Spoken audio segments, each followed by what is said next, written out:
In this lesson, we'll begin drawing the Z-pans for our concrete treads.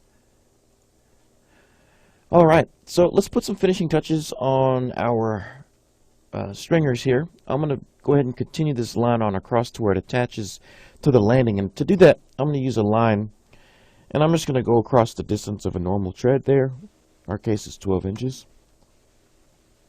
I'm going to grab this line, grab its end, and connect at that end, and I'm just going to finish that off. So now all we need to do is get our Z-pans in place. So as I mentioned earlier, what we drew was basically a guide that's going to help us pinpoint the exact placement of the blocks that we're going to use. So what I did was I created some blocks earlier of our pans or Z-pans that are actually going to go in here. So I'm going to go to Insert, and I'm going to go ahead and bring those in. And these will be located in your project files as well. So what we'll do is we'll go down to my drop down, and we'll go to Browse really quick, see if we can't find my pan. And I don't want a perfect rotation point. Don't want to specify. I always want it to be on 0. So now I can place this guy throughout. And I'm going to skip this first step because I actually have a piece of metal that's going to go here. It has a little bit different of a cross section than this pan that's attached to my crosshair. But I am going to go ahead and attach this to every point that we placed here. So you can see how this works. Once I grab this second one, so I'm going to grab that element, we'll copy it, and we're simply going to place them at each one of these little points here. So what this does, it creates this effect where they fit together and slide in together, and then the concrete is poured into here, creating that step. And the concrete is poured at a level that is actually flush with the top of this Z-plane, which is our exact distance that we need. So this ends up being 2 inches.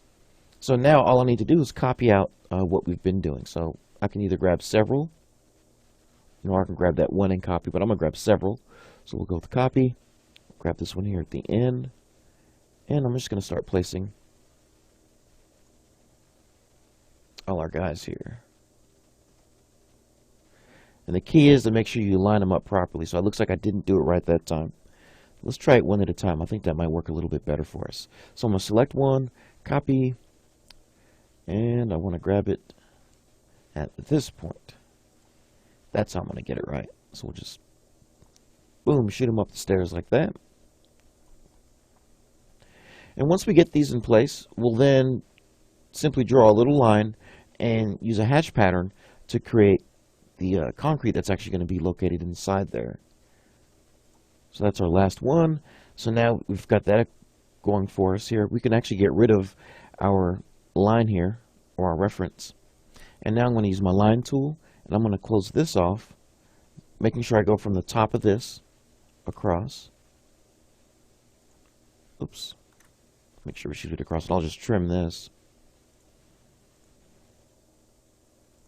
And now I'm just going to grab this line, and I'm going to copy it, and I'm going to bring it down to the same point all the way down here as well.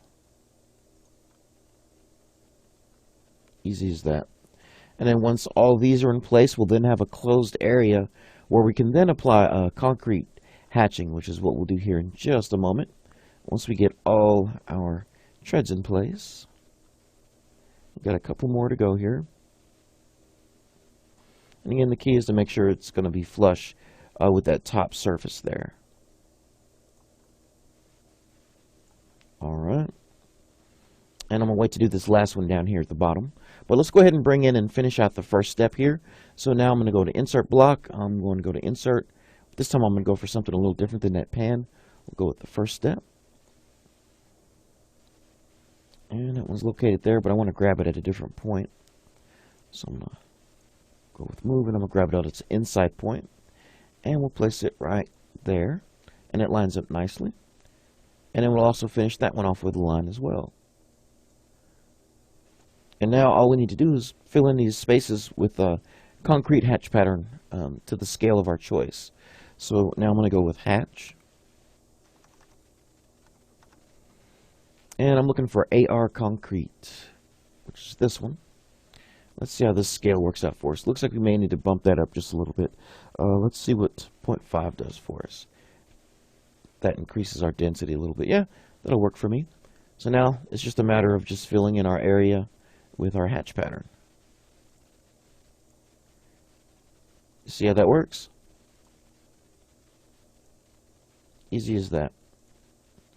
And then basically we're going to go through this exact same process for the second set of stairs, and I'll actually finish this out. So in our next lesson, you'll actually see this completed, but we'll actually move on to the next step after that because this process of getting this in place is exactly the same. So what we'll end up doing is just using some text and some call outs to actually point out that this will actually be welded. So we'll have some beads of weld going across in this area and this area. And a little bit later on, we'll use text to kind of reinforce that information. But for now, we got our Z-pans in place. So we've been able to create our treads here. So in the next lesson, we'll start learning how to create some little angle irons that are actually going to support, in addition to the welding connection, we're going to have some supports just below our little levels here. So I'll see you in the next lesson.